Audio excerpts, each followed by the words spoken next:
boots and an Orb of Venom advantage, and he finds the Ancient Apparition solo, he dies. But I feel like Virtus Pro has done a pretty good job defending against Bounty Hunter.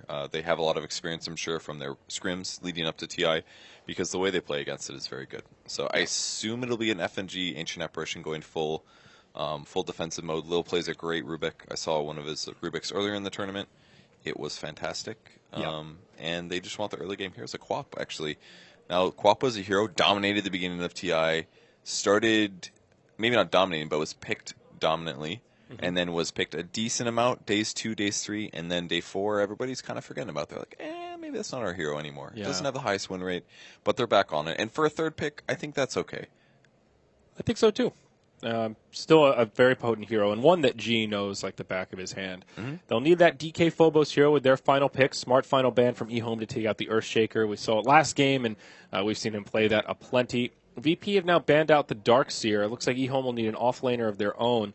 Not too many highly sought-after options left here. Centaur is still in the pool. That is one that DK Phobos has played a fair bit, possibly what he has in mind. What is eHome going to pick for ROTK? This could possibly be a Tidehunter. They are one of few teams that do pick the Tidehunter somewhat regularly. I think it's decent versus AA, good versus Rubik. It's situationally good versus Quap, not so good versus Gyro because he'll eventually get a BKB, but I would like that. They already have 2 potential mech carriers, Razor and Bounty, so I think one should get Pipe, one should get mech because of AA and simply Gyro Rubik, I guess. Like with AA alone, you really got to pump up your survivability, and the mech really helps a lot versus the Blast. So I would like to see them alternate that. There was another team that did that as well, where the Bounty went full Pipe and the other core went mech. I forget which game it was, but I remember watching it. I know exactly what we were talking about. Oh, how could we forget about Tusk? He's made it all the way to 5th pick. That is a rarity indeed in this event thus far. I like him there. It's a good counter to combo damage stuff. Yeah. Somebody's about to die to Ice Blast. You throw him in the snowball, hold him there for 4 seconds, and maybe that'll be the difference between them dying or not.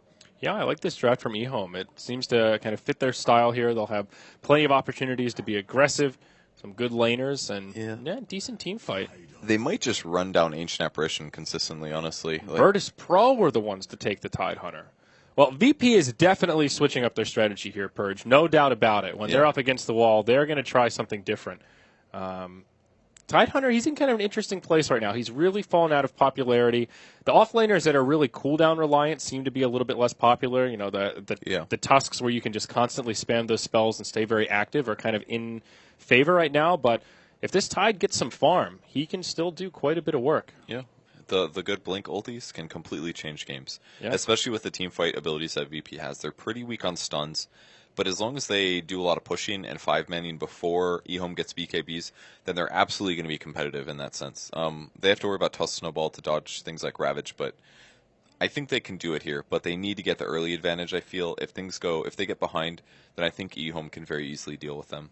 So the early laning stage is huge. FNG or whoever's playing the AA cannot feed because that hero is just going to be absolute food if things go bad. Yeah, it is FNG that takes the Ancient Apparition. You're absolutely right about that. That puts Lil on the Rubik, Illidan on his Gyro, G will head mid on the Queen of Pain, and DK Phobos playing that Tidehunter. Lil in true Lil fashion, multiple U's on the fun. That's what I'm talking about. Seems to be in good spirits despite the defeat that they suffered in game number 1. The lane setup from eHome also seems to be fairly predictable here. CTY will take the Lina mid, ROTK off lane Tusk, and they'll just do a safe lane try Lanham on the Bounty Hunter to get things started, DDC on the Winter Wyvern, and of course Yang here on the safe lane Razor, who did go boots first, ready to chase him down and stack up that static link. Lanham walking into the enemy team. Will they have vision on this? Do they see him? He was pretty darn close. So close. If they didn't. Do they have a dust? I don't think so. I don't see one. That was so weird. They're trying to hide the sentries. They've got him on the ground here. They have extra sentries, actually. Yeah, I think Unless that was a pooled sentry that FNG is now drawn. I am so confused with their. I'm not really sure what they're doing here. I thought they were trying to hide the fact that they had sentries to maybe bait him in, but they are already showing on Lil. So, yeah, FNG just has a pooled sentry. Okay. Will they find him this time? Oh, want him. I mean, he's pretty far out. Okay, as long as he's far away from telekinesis, he's fine. Man, he actually almost walked within tower vision, or tower sentry detection. That's why I was so confused by that. Yeah. If he wasn't, he was riding that line about as close as you can get. They will put one down to block this camp here, and they'll hold on to the other sentries. They're trying to make LANM think that they actually block this as well. Look, he puts a sentry down because they walked over there. They don't know that if it's there or not, but they may now put their sentry down, and therefore they guarantee the D ward. Oh, very smart. But we'll see. Mind Yeah, there it games. is, and now they can see it. And look, eats the tango, bam, instant, no contesting. It's just Wow. easily dead. Instead of the 4 or 5 hits it would have taken, bam, they outplay him completely. That was super sick. That's really smart. There is still one more sentry ward here on the Bounty Hunter, so LANM will have one more chance to try and unblock this camp. They didn't get his observer ward either because they used both sentries. Yeah. But I don't know if they saw him plant.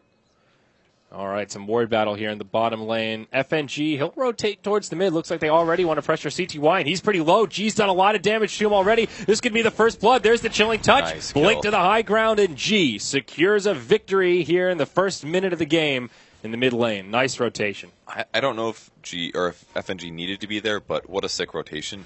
It's kind of interesting that A can be a useful gank hero, but it helps a lot to have the mobility. Like Queen of Pain being able to blink forward and guarantee those extra auto attacks. I mean, every hit is 50 magic damage. 2 hits is like plenty. That's so much more damage than you would normally get. And it's because attack speed is already pretty low in the early game, the time between attacks is large, and because of that, it doesn't become that much of a deficit. Well, VP set up these lanes a little bit differently here, though, Purge. They put Illidan in the off lane alongside the Rubik, and that means DK Phobos will have the safe lane to farm on the Tidehunter. That'll secure him at least some early experience, already level 3, and 5 last hits. This is great as long as Illidan can find some decent farm of his own. Looks like Ehome doing something similar with ROTK now in the safe lane, rotating Yang up to the off lane. That was close. G almost died here mid. Oh. But he gets the sentry down, and he's able to kill the enemy sentry. He was trying to trade hits with it, but then CTY went for the face and almost stunned him, but he blink dodged it. He just always has those reads. He's like, oh, he's going to stun me, blink away. I've seen him do that so many times. Yeah. He is a very experienced mid player after all. All right, LANM, he gets another set of sentry wards here. Sentry battles continue. And a lot of heroes top, actually. Yeah. DK Phobos going for the typical build. He likes this 2 armor, 1 anchor smash build in case he takes damage. Yeah, that's pretty solid. Even just going for that ring of protection early on makes him super, super tanky. It's not very good versus Razor, I think, but on the same vein, Gyrocopter gets a solo against the Tusk on bottom. Yeah, definitely good news for the Gyro. Not really too much Tusk can do. The nice thing for ROTK, though, is he will get some good experience, as Illidan can't really control the Creep Equilibrium that well.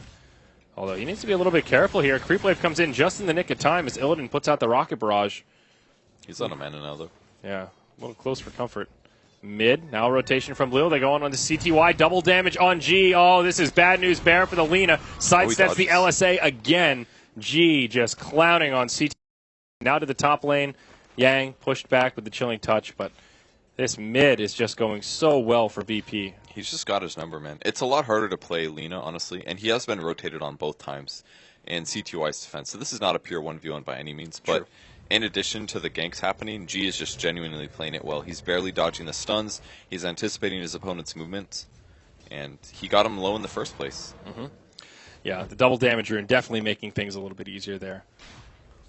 DDC now, he's going to be stationed up in the top lane. All things considered, I think this laning phase is going very well for VP. Mid lane aside, the other lane's going quite well also. Illidan topping the network or the last hit chart, and the Tide not doing too shabby, sitting at 13. Yeah, he's right behind the Razor. I'm really surprised about that.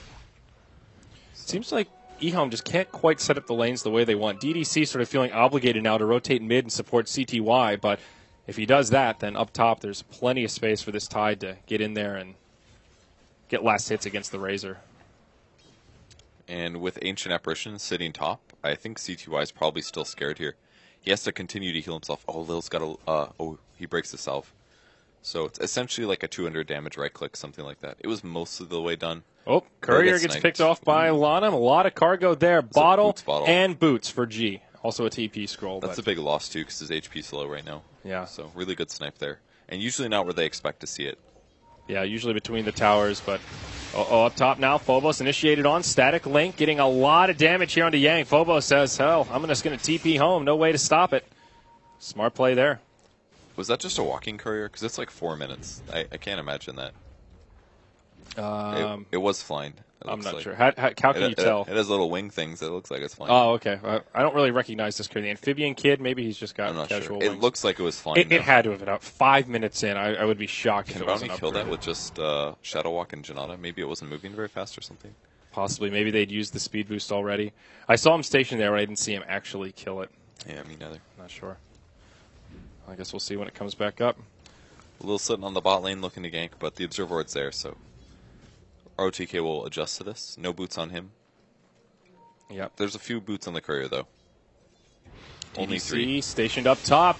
Goes into the Arctic Burn, and Yang actually taking a lot of damage here, though he's stealing a lot from FNG. Phobos only level 5, does have 3 points in that Anchor Smash. Rotation now from Lil. If they can close the gap and get a telekinesis, I think they can find a kill here, but they're not going to get in close enough to do it. That was very close. Unstable current, was that the difference? Who knows? But it was very close. Would have been 175 damage. I don't think he would have died there. He had somewhere around that, and he had armor, obviously, so yeah. Only 3, but eh. ROTK very close to level 6, always good time for a Tusk. Picking up that regen rune. Lanham now rotating through the mid. He's been pretty quiet this game. The courier snipe by far his biggest contribution, but still 0, 0, and 0. But continuing to move around and give his team some intel. Just watching Lil. It's going to wait to see if they can go on that. As the wave pushes up, maybe they could shift over. It's kind of scary, though. They can't kill G, I don't think, unless they land a stun. It's the only way.